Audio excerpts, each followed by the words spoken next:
नमस्ते,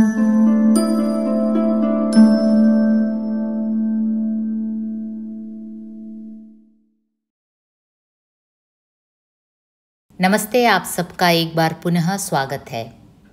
आज हम हाजिर हुए हैं Kerala university second same BA Hindi literature students की जो कॉम्प्लीमेंट्री कोर्स 4 है उसमें निहित पद्य साहित्य को लेकर। कोर्स टाइटल पारिस्थितिक पाठ और हिंदी साहित्य, कोर्स कोड HN 1232। पद्य साहित्य में 7 कविताएं निहित हैं जो एको क्रिटिकल पॉइंट ऑफ व्यू में लिखी गई हैं और जिन्हें हमने समय समय पर अपने चैनल में अपलोड किया था।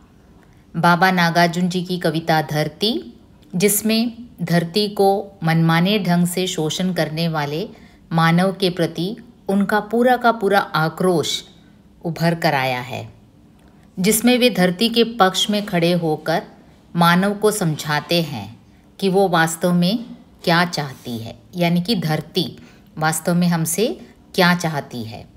बाबा नागार्जुन की कविताओं में अक्सर जो तीखापन दिखता है वो इस कविता में भी है। केदारनाथ सिंह जी की कविता पानी की प्रार्थना, जिसमें काफ़ी कलात्मक रूप से पानी का मानवीकरण किया गया है और पानी मानो सत्ताधारियों से अर्ज करती है कि कुछ तो रहम करो, वरना देखते ही देखते पानी इतनी बड़ी मात्रा में प्रदूषित होती जाएगी कि देखते ही देखते पीने लायक शुद्ध पानी बचेगा ही नहीं। लीलाधर जगुड़ी जी की कविता उस दिन का जंगल, जिसमें वे अतीत में हुआ करने वाली हरे भरे जंगल की याद करते हैं। अरुण कमल जी की कविता गंगा को प्यार, जिसमें कवि की पूरी आस्था और श्रद्धा भारत की पुण्य नदी गंगा के प्रति उमड़ती है, जो आज इतनी मलिन हो गई है।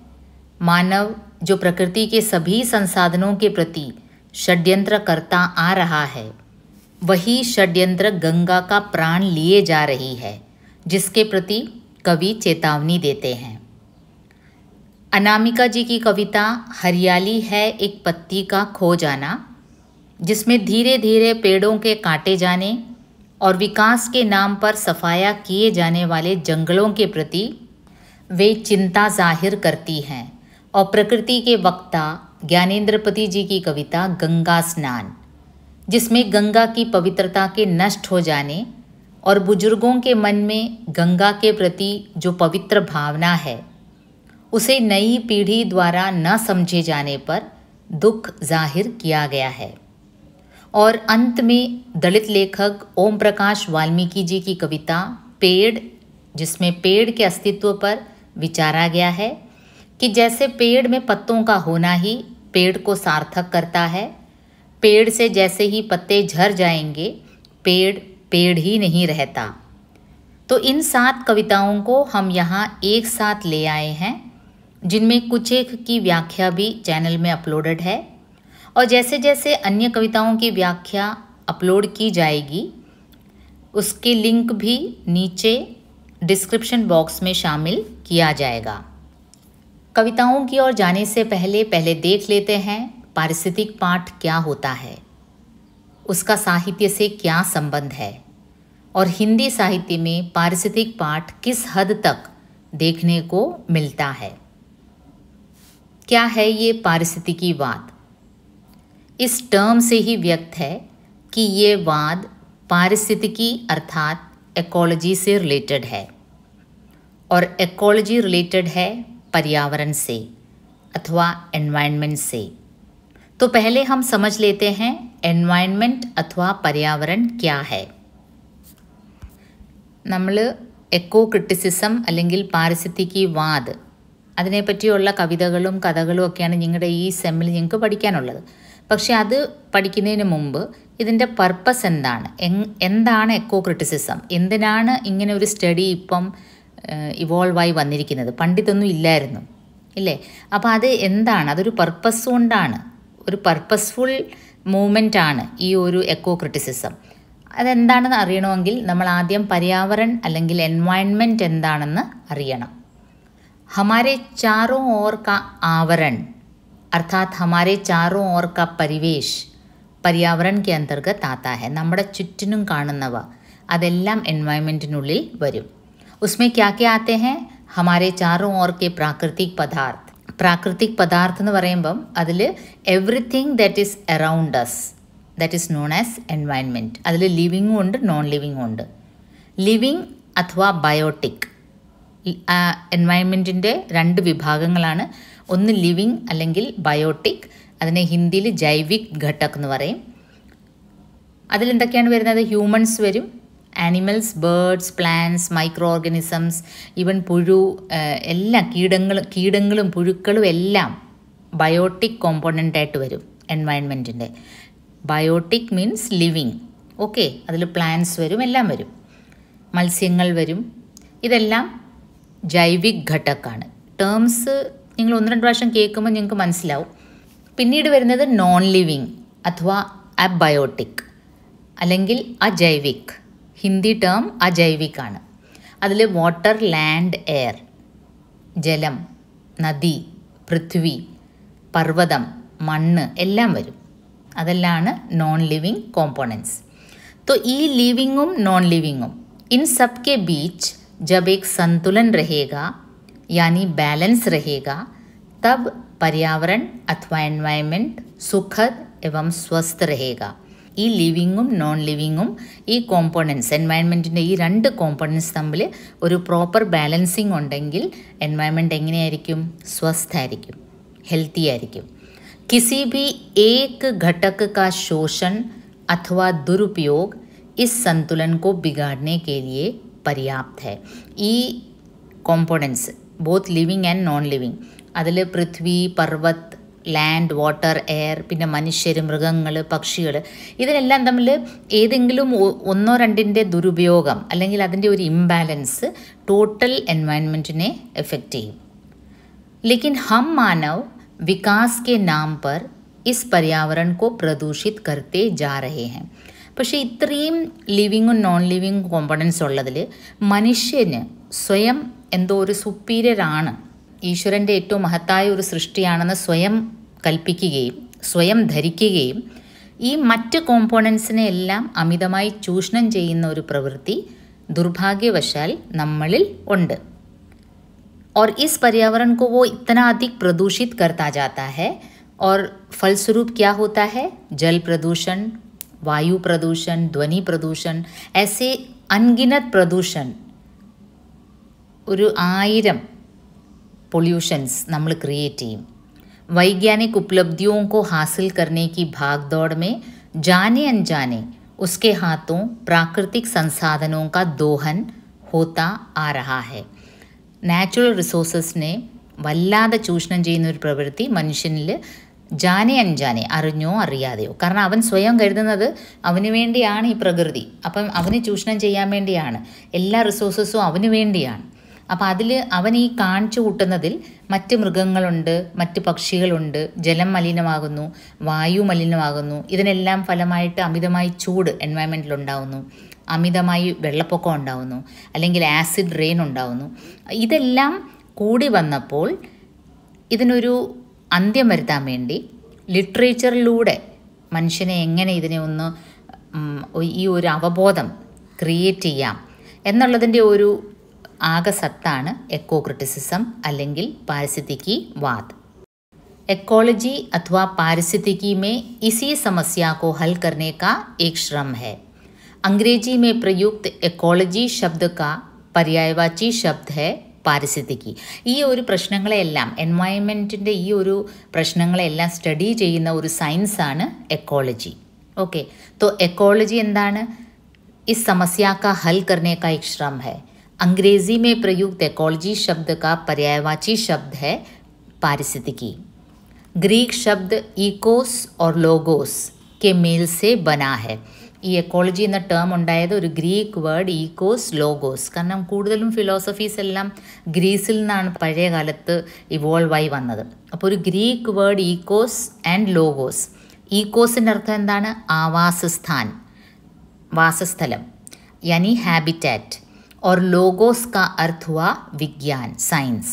അപ്പോൾ ഹാബിറ്റാറ്റുകളെ പറ്റിയുള്ള ഡീറ്റെയിൽ സ്റ്റഡി, ആ ഒരു സയൻറ്റിഫിക് സ്റ്റഡീനെയാണ് ഇക്കോളജി എന്ന് പറയുന്നത്. അപ്പം നമ്മൾ ആദ്യം പാരിസ്ഥിതികവാദ് അല്ലെങ്കിൽ എക്കോ ക്രിറ്റിസിസം അറിയുന്നതിന് മുമ്പ് നമ്മൾ ആദ്യം പര്യാവരണം അല്ലെങ്കിൽ എൻവയൺമെൻറ്റ് എന്താണെന്ന് അറിയണം. അതിനുശേഷം എൻവയൺമെൻറ്റിനെ പറ്റിയുള്ള സയൻറ്റിഫിക് സ്റ്റഡിയുടെ പേരാണ് ഇക്കോളജി എന്നറിയണം.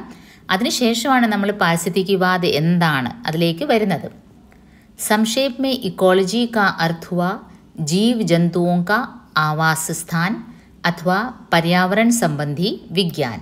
इकोलॉजी विज्ञान की वह शाखा है जिसमें विभिन्न जीव जंतुओं के पारस्परिक संबंध के बारे में अध्ययन किया जाता है. ഇനി നമ്മൾ ചിന്തിക്കേണ്ടത് ഈ വിഷയങ്ങളെല്ലാം എക്കോളജി അല്ലെങ്കിൽ എൻവയൺമെൻറ്റ് ഇതെല്ലാം സാഹിത്യത്തിൽ എന്തേ ഇത്ര പ്രാധാന്യം അർഹിക്കുന്നത്? ये क्यों साहित्य में चर्चा का विषय बना? क्योंकि साहित्य में वैदिक काल से ही प्रकृति के मनोरम सौंदर्य पर अनेकों कविताएं लिखी गई हैं, अनेकों रचनाएं लिखी गई हैं ഇല്ലേ? പ്രകൃതിയുടെ മനോഹരമായ വർണ്ണന എല്ലാം പണ്ടൊട്ടേ ഉണ്ട്, വൈദിക് കാൽ से है.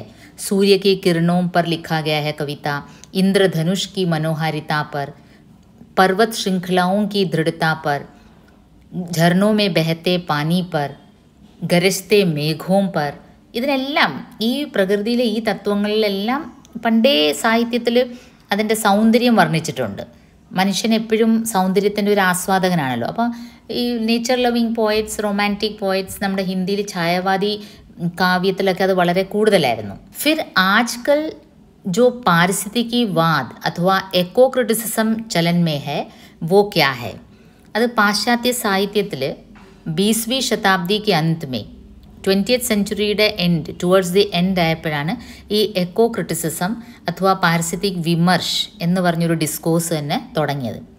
വില്യം റിക്രൂട്ട് ജैसे विद्वानों के नेतृत्व में यह प्रारंभ हुआ. അതിലെന്താണെന്നറിയോ? The study of the relationship between literature and environment. എൻവയൺമെൻറ്റിനെ പറ്റി ലിറ്ററേച്ചറിൽ എങ്ങനെയൊക്കെയാണ് ഈ എക്കോ ക്രിട്ടിക്കൽ പോയിൻ്റ് ഓഫ് വ്യൂവിൽ എഴുതുന്നവർ പ്രതിപാദിക്കുന്നത്? സാഹിത്യ കെ ജറിയെ ക്യാ ക്യാ ക്രിയേറ്റ് കർണ, അവരുടെ ഒരു പർപ്പസാണ്. ഇപ്പം ഞാൻ നേരത്തെ പറഞ്ഞു, നമ്മുടെ സാഹിത്യത്തിൽ, കവിതകളിൽ, രചനകളിലെല്ലാം പ്രകൃതിയുടെ മനോഹാരിത പണ്ടേ വർണ്ണിക്കുന്നുണ്ട്. പിന്നെ ഇപ്പോഴെന്താണ് എക്കോ ക്രിട്ടിക്കൽ പോയിൻ്റ് ഓഫ് വ്യൂവിൽ എഴുതുമ്പോൾ എന്താണ് അതിൻ്റെ പ്രത്യേകത? പാരിസ്ഥിതികവാദിൽ എന്താണ് പ്രത്യേകത? അവർ ചില പർപ്പസിലാണ് അത് എഴുതുന്നത്. എന്തൊക്കെ അവയർനെസ് ക്രിയേറ്റ് ചെയ്യാനാണ്? എൻവയൺമെൻറ്റ് അവയർനെസ്, പര്യാവരൺ കെ പ്രതി ജാഗരൂകത. തൻ്റെ കവിതകളിലൂടെ, തൻ്റെ കഥകളിലൂടെ എല്ലാം, നോവലിലൂടെയും എല്ലാം എൻവയൺമെൻറ്റിനെ പറ്റിയുള്ള ഒരു അവയർനെസ് ക്രിയേറ്റ് ചെയ്യാൻ കൂടിയാണ് ഈ എഴുത്തുകാർ എഴുതുന്നത്. രണ്ടാമത്തത് പാട്രിയാക്കൽ ആറ്റിറ്റ്യൂഡ് ഹട്ടാന, പിതൃസത്താത്മക് ഒരു ആറ്റിറ്റ്യൂഡ്. മനുഷ്യന് എങ്ങനെ പിതൃസത്താത്മക് സൊസൈറ്റിയിൽ, പാട്രിയാക്കൽ സൊസൈറ്റിയിൽ പുരുഷനാണ് മേധാവിത്വം, ആ ഒരു ആറ്റിറ്റ്യൂഡ് പുരുഷൻ പ്രകൃതിയുടെ മുകളിലും കാണിക്കാറുണ്ട്. അത് മാറ്റാൻ ഇങ്ങനത്തെ രചനകൾ സഹായിക്കുന്നു. ക്യാപിറ്റലിസ്റ്റ് ആറ്റിറ്റ്യൂഡ് ഹട്ടാന, ക്യാപിറ്റലിസ്റ്റ് ആറ്റിറ്റ്യൂഡ്, പൂഞ്ചിവാദി പ്രവൃത്തി. പൂഞ്ചിവാദിൽ എന്താണ്? കൂടുതൽ സ്വത്ത് സ്വരൂപിക്കുക എന്നുള്ളൊരു ക്യാപിറ്റലിസത്തിൽ അതാണ് അല്ലേ? കൂടുതൽ മനുഷ്യന് ആർത്തി കൊണ്ട് കൂടുതൽ കൺസ്യൂം ചെയ്യാൻ ഒക്കുന്നതിനേക്കാളും കൂടുതൽ സ്വരൂപിച്ച് വെക്കുക. അങ്ങനെ ഒരു ചിന്താഗതി വരുമ്പോഴാണ് ഈ പ്രകൃതിയിലെ റിസോഴ്സസ് നമ്മൾ അമിതമായി, ഇപ്പം നമ്മൾ ഖനനം ചെയ്യുകയാണെങ്കിൽ പെട്രോളായാലും കോളായാലും നമ്മൾ അമിതമായി ഖനനം ചെയ്യുന്നു. ഇതെല്ലാം ക്യാപിറ്റലിസ്റ്റ് ആറ്റിറ്റ്യൂഡാണ്. മരങ്ങൾ വെട്ടുന്നതും ആവശ്യത്തിനല്ല വെട്ടുന്നത്, കുറേയധികം അങ്ങ് വെട്ടുകയാണ്. അപ്പോൾ ഈ ക്യാപിറ്റലിസ്റ്റ് ആറ്റിറ്റ്യൂഡ് മാറ്റാൻ, ക്യാപിറ്റലിസ്റ്റ് ആറ്റിറ്റ്യൂഡ് ആരുടെയൊക്കെ എതിരെയാണ് മനുഷ്യർക്കുള്ളത്? Towards non human, towards women, towards nature and landscape. പുരുഷന് എങ്ങനെ സ്ത്രീകളോട് ഒരു ക്യാപിറ്റലിസ്റ്റ് ആറ്റിറ്റ്യൂഡാണ്, സ്ത്രീകളെ തൻ്റെ ആവശ്യത്തിന് വേണ്ടി ഉപയോഗിക്കുന്ന രീതി. നോൺ ഹ്യൂമൻ മെറ്റീരിയൽസ്, അത് നദിയാകാം, അതിൽ ജലമാകാം, അല്ലെങ്കിൽ വായുവാകാം, ഇതെല്ലാം തനിക്കുള്ളതാണ് എന്ന് ഉള്ളൊരു ധാരണ, അത് മാറ്റാൻ. എക്സ്പ്ലോയിറ്റേറ്റീവ് ആറ്റിറ്റ്യൂഡ് ഹട്ടാന, എക്സ്പ്ലോയിറ്റ് ചെയ്യുക, ചൂഷണം ചെയ്യുന്ന ഒരു പ്രവൃത്തി, പ്രകൃതിയെ അമിതമായി ചൂഷണം ചെയ്യുന്ന ഒരു പ്രവൃത്തി മനുഷ്യനിലുണ്ട്. അത് ഈ രചനകളിലൂടെ, കവിതയിലൂടെ ആകാം, കഥയിലൂടെ ആകാം, നോവലിലൂടെ ആകാം, ഈവൻ പെയിൻറ്റിങ്സും ആകാം, ആർട്ട് ഫോംസിലൂടെയും. ഇതെല്ലാം മനുഷ്യനെ മനസ്സിലാക്കുന്ന ലിറ്ററേച്ചറിനെയാണ്, ആ ഒരു സ്റ്റഡീനെയാണ്, ആ ഒരു ഡിസ്കോഴ്സിനെയാണ് നമ്മൾ എക്കോ ക്രിറ്റിസിസം എന്ന് പറയുന്നത്. പിന്നെ എന്ത് ആറ്റിറ്റ്യൂഡ് മാറ്റാനാണ്? Humans are more privileged than others. മനുഷ്യർക്ക് അങ്ങനെ ഒരു തെറ്റിദ്ധാരണയുണ്ട് അല്ലേ, നമ്മൾ മറ്റ് ജീവജാലങ്ങളെക്കാളും കൂടുതൽ പ്രിവിലേജ് ഉള്ളവരാരോ ആണ്, അതുകൊണ്ട് എനിക്ക് ഇവരെയൊക്കെ ചൂഷണം ചെയ്യാനുള്ള അവകാശം ദൈവം തന്നിട്ടുണ്ട്. അങ്ങനെ ഒരു ധാരണ മാറ്റാൻ, in short, rethink human nature relationship, ഇതാണ് എക്കോ ക്രിറ്റിസിസം. ഇൻ ഷോർട്ട്, ലിറ്ററേച്ചറിലൂടെ ഹ്യൂമണും നേച്ചറും തമ്മിലുള്ള റിലേഷൻഷിപ്പ് റീതിങ്ക് ചെയ്യാൻ. കാരണം നമ്മൾ തെറ്റിദ്ധരിച്ച് വെച്ചിരിക്കുകയാണ്, നമുക്ക് വേണ്ടിയാണ് പ്രകൃതി. ഒരു മരം അവിടെ നിൽക്കുന്നെങ്കിൽ അത് എൻ്റെ ആവശ്യത്തിന് വേണ്ടിയാണ് മരം അവിടെ നിൽക്കുന്നത്, അല്ലെങ്കിൽ മൃഗങ്ങൾ എനിക്ക് വേണ്ടിയാണ്. അങ്ങനൊരു ആറ്റിറ്റ്യൂഡ് റീതിങ്ക് ചെയ്യാൻ. പിന്നത്തെ മെയിൻ എയിം എന്താണ്? To give respect and care towards both living and non living through literature. ലിവിങ്ങും നോൺ ലിവിങ്ങും, ആ രണ്ട് കോമ്പോണൻസ്, എൻവയൺമെൻറ്റിൻ്റെ ആ രണ്ട്, ബയോട്ടിക്കും അബയോട്ടിക്കും, ജൈവിക്കും അജൈവിക്കും, ഈ രണ്ട് ഘടകങ്ങളെയും ഈ രണ്ട് കോമ്പോണൻസിനെയും റെസ്പെക്റ്റ് ചെയ്യാനും കെയർ ചെയ്യാനും ത്രൂ ലിറ്ററേച്ചറിലൂടെ മനുഷ്യന് അത് കഴിയണം. അപ്പോൾ ഈ ടെക്സ്റ്റിലെ ഓരോ കവിത വായിക്കുമ്പോഴും ആസ്വദിക്കുമ്പോഴും നിങ്ങളുടെ മനസ്സിൽ വൃക്ഷത്തിനോടായാലും ജലത്തിനോടായാലും ഗംഗാ നദിയോടായാലും എല്ലാ നോൺ ലിവിങ്ങും തിങ്സിനും എക്സിസ്റ്റ് ചെയ്യാൻ, ഒരുമിച്ച് എക്സിസ്റ്റ് ചെയ്യാനുള്ള, അതാണ് കോ എക്സിസ്റ്റൻസ്, അതിനുള്ളൊരു അവകാശം ഉണ്ടെന്നും എന്നാലേ മനുഷ്യവംശവും നിലനിൽക്കുള്ളൂ എന്നുള്ളൊരു ബോധം ഉണ്ടാവാനാണ് പാരിസ്ഥിതികി वाद. सो अब चलते हैं कविता की ओर. बाबा नागार्जुन जी की कविता धरती. धरती धरती है, पनहाई हुई गाय नहीं कि चट से दूह लो कटिया भर दूध. धरती धरती है, चावल या गेहूं की ढेर नहीं कि कुर्क करा के उठा ले जाओ, बेच दो मंडियों में जाकर. धरती धरती है, नहीं है वह ऑटोमोबाइल कि स्विच दबाकर ड्राइव करोगे, छोड़ दोगे ले जाकर पटना या दिल्ली. धरती धरती है, सचल अचल वस्तुओं की जननी, सर्वसहनशीला अन्नपूर्णा वसुंधरा. स्तुति नहीं, श्रम, कठोर श्रम मांगती, चाहती आई है सदा से धरती. कर्षण विकर्षण सिंचन परिसिंचन, वपन तपन सेवा शुश्रूषा, कर चरण तन का सचेतन संस्पर्श. सुदुर्लभ स्वेद कण, प्रतीक्षातुर नयनों के स्निग्ध तरल प्रेक्षण. शिष्योचित श्रद्धा भक्ति, पुत्रोचित परिचर्या, पति सुलभ प्रीति, मातृ सुलभ ममता. पितृ सुलभ परिपोषण, चाहती आई है सदा से धरती. अविरल अविराम अनाविल स्नेह, सरस स्वादु बहुविधि रस भरित फल फूल अन्न. उपजाती आई है जाने कब से. मृत्यु नहीं जीवन को देते आए हैं संदेश, झूमते लहराते धान के पौधे. नाश नहीं निर्माण के प्रतीक हैं साक्षात.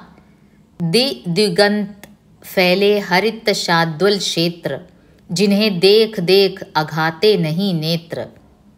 पौधों या पेड़ों में कभी नहीं फली है छुरियां, कंद की जड़ से कभी नहीं निकला है विस्फोटक बम. चर कर घास गाय ने दूध के बदले दिया नहीं हलाहल.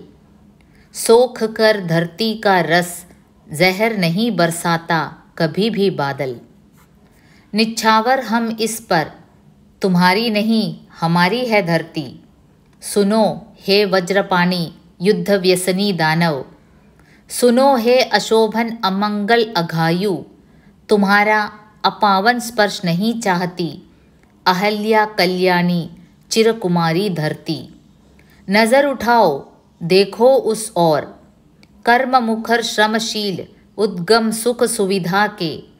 वोल्गा और याक्षी तटवर्ती इलाके, जहाँ की निश्चिंत निरांतक निर्बाध शत सहस्र लक्ष लक्ष वैज्ञानिक विश्वकर्मा. भट्टी में गला गला तोप तीर तलवार, बना रहे तन्मय हो नित नए औजार. उपज और निर्माण के साधन, ज्ञान विज्ञान मनोरंजन की सामग्री, प्रकृति पराजय के उपादान, मनुज कुल केतु, श्रम और शांति के सेतु, वैसे ही लक्ष्य लक्ष्य अनागत विधाताओं के हेतु। सुरक्षित है स्वर्ण पुष्पा धरती कौमार्य, तुम तो ठहरे नाश महानाश के मसीहा, प्रलय का पर्याय है शांति तुम्हारी, कैसे तुम्हें वरेगी अहल्या कुमारी, धरती धरती है।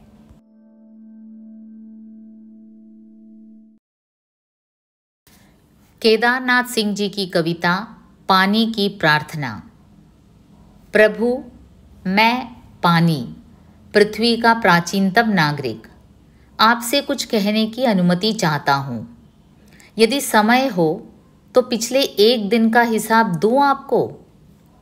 अब देखिए ना, इतने दिनों बाद कल मेरे तट पर एक चील आई।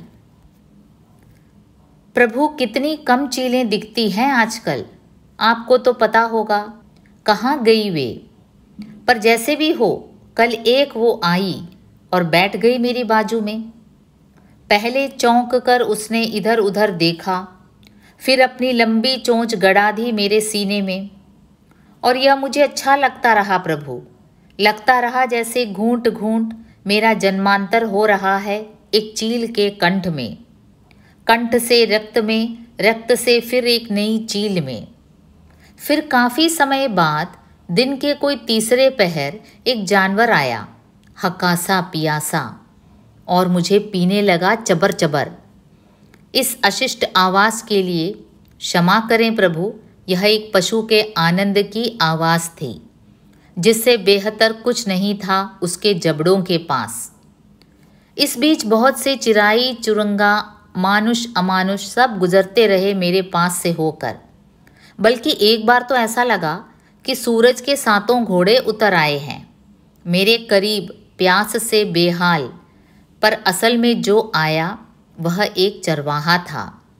अब कैसे बताऊं प्रभु, क्योंकि आपको तो प्यास कभी लगती नहीं, कि वह कितना प्यासा था। फिर ऐसा हुआ कि उसने हड़बड़ी में मुझे चुल्लू भर उठाया, और क्या जाने क्या उसे दिख गया मेरे भीतर कि हिल उठा वह, और पूरा का पूरा मैं गिर पड़ा नीचे। शर्मिंदा हूँ प्रभु, और इस घटना पर हिल रहा हूँ अब तक। पर कोई करे भी तो क्या, समय ही कुछ ऐसा है कि पानी नदी में हो या किसी चेहरे पर झांक कर देखो तो तल में कचरा कहीं दिख ही जाता है। अंत में प्रभु, अंतिम लेकिन सबसे ज़रूरी बात, वहाँ होंगे मेरे भाई बंधु मंगल ग्रह या चांद पर यहाँ पृथ्वी पर मैं यानी आपका मुँह लगा यह पानी अब दुर्लभ होने के कगार तक पहुँच चुका है। पर चिंता की कोई बात नहीं, यह बाजारों का समय है और वहाँ किसी रहस्यमय स्रोत से मैं हमेशा मौजूद हूँ। पर अपराध क्षमा हो प्रभु, और यदि मैं झूठ बोलूँ तो जलकर हो जाऊँ राख।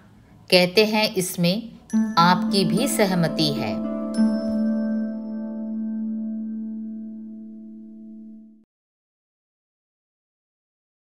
लीलाधर जगुड़ी जी की कविता उस दिन का जंगल।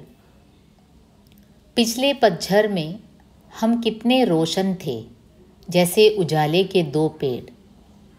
घास बड़ी होती है तो आपस में दोस्त हो जाती है, पेड़ बड़े होते हैं तो अकेले हो जाते हैं, अपने आप में उलझे हुए। पुराने पेड़ों के सानिध्य में चिड़ियों के घोंसले थे, पुराने पानी में नए पानी के घुसने का शोर था। आसमान थोड़े से बादलों के पीछे पूरा छिपा हुआ था, और हम दो पेजों की तरह चिपके हुए थे। समय हमारे बीच चाकू की तरह नहीं घुसा था। हमारे चारों ओर हजारों वर्ष पुराना जंगल था। देख कर जिसने महसूस किया आने वाला वसंत।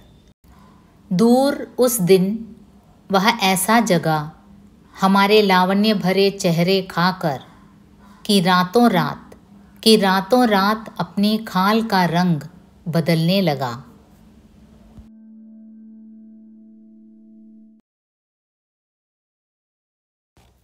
अरुण कमल जी की कविता गंगा को प्यार। देर तक बैठा रहा गंगा किनारे, ग्रीष्म का नीला आकाश कुछ ज़्यादा ऊपर उठा हुआ, और हवा हवा बस इतनी कि भरा लगे सब कुछ। दूर एक फूल हुआ पाल, जैसे शेष हवा ने लिया हो आसरा वहीं। कभी कभी कोई पक्षी जल की सतह को लगभग छाती से छूता निशब्द मुड़ता है वापस। कोई गाय संभल कर पाँव टिकाती उतरी जल पीने, और नथनों के नीचे हिल गई गंगा। कभी कभी कोई पक्षी जल की सतह को लगभग छाती से छूता निशब्द मुड़ता है वापस।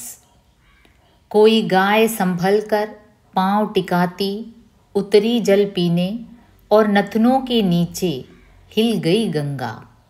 असंभव असंभव है सोचना, जिनकी मिट्टी गंगा पानी से गुंथी है, उनके लिए असंभव है सोचना कि एक दिन गंगा के ऊपर उड़ता हुआ पक्षी विष की धाह से झुलस जाएगा, कि एक दिन गंगा नहीं रहेगी, और फिर गंगा, वे रख आए हैं गंगा के द्वार पर विष पात्र। षड्यंत्र, गंगा के साथ भी षड्यंत्र, हिमालय के साथ, पृथ्वी, नक्षत्र, समस्त मंडल के साथ। ओ विराट गंगा, ओ माँ के दूध में बसी हुई गंगा, तुम्हारे ही किनारे शुरू हुआ जीवन। पहला स्नान यहीं हुआ, अंतिम स्नान भी यहीं। तुम्ही रही प्रवाहित आदि मानव से आज तक अनंत धमनियों में। विशाल आँख सी तुम्ही रही देखती हमारे सारे सुख दुख। ओ विराट गंगा, जीवन का अनंत सूत अजस्र, गुंदता रहे तुम में हर वृक्ष का हर पुष्प निर्बाध। आज मैंने जाना, जो आदमी को प्यार नहीं करते, उनकी कोई गंगा नहीं, कोई मातृभूमि नहीं, कोई अपना तारा नहीं।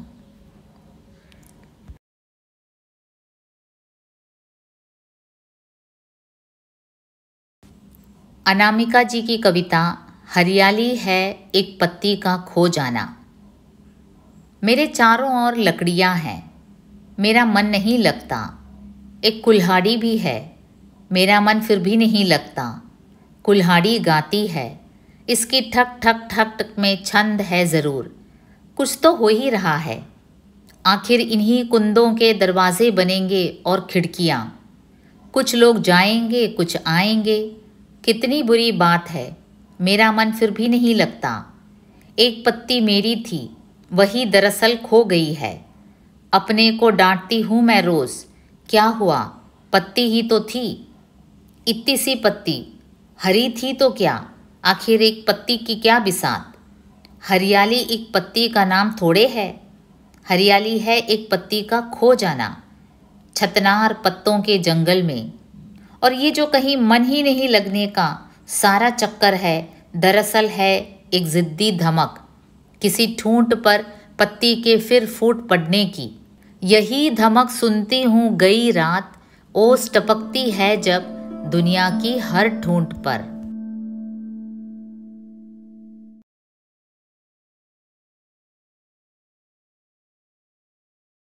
ज्ञानेंद्रपति जी की कविता गंगा स्नान।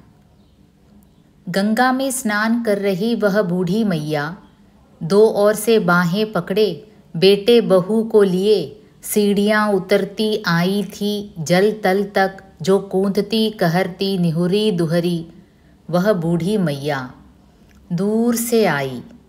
तुम क्या जानो, अपने को प्राणों तक प्रशालित कर रही है, पवित्र कर रही है। महाप्रस्थान प्रस्तुत डगमग पाँवों वाली वह बूढ़ी मैया, तुम क्या जानो, क्योंकि तुम्हारे लिए नहीं बची है कोई पवित्र नदी। तुम्हारी सारी नदियाँ अपवित्र हो गई हैं, विषाक्त। हाँ, तुम क्या जानो, तमगो सजी या कि बचत खातों के पासबुकों से भरी, ऊपरली जेब वाली होकर भी छूची छाती वाले तुम, कि यह निर्मल नदी भीतर ही बहती है। तुम्हारे हथपिंड की गंगोत्री सूख ही गई है, पीछे और पीछे खिसकती, आखिरकार वहाँ गंगा के उस सांवले जल में नहाती हुई बूढ़ी मैया की हर डुबकी में छाती की कपकपी ही नहीं घुलती, सजल उर का जल भी मिलता है भास्वर। उन दुग्धहीन पर दुग्धगंधी छातियों से निकली हुई दूधी याभा जो आँख खोलकर तुम्हारे देखते देखते नगर के नालों की गंदली उगल में निगली जाती है अचिन्ह, और तुम जानते जानते रह जाते हो अपना अभाव।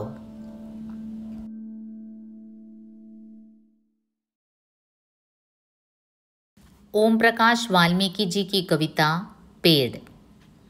पेड़, तुम पेड़ उसी वक्त तक पेड़ हो जब तक ये हरे पत्ते हिल रहे हैं तुम्हारी टहनियों पर। पेड़, तुम्हारा हरापन उसी वक्त तक है जब तक ये पत्ते सही सलामत हैं तुम्हारी टहनियों पर। पेड़, तुम उसी वक्त तक पेड़ हो जब तक ये पत्ते तुम्हारे साथ हैं। पत्ते झरते ही पेड़ नहीं ठूंठ कहलाओगे, जीते जी मर जाओगे।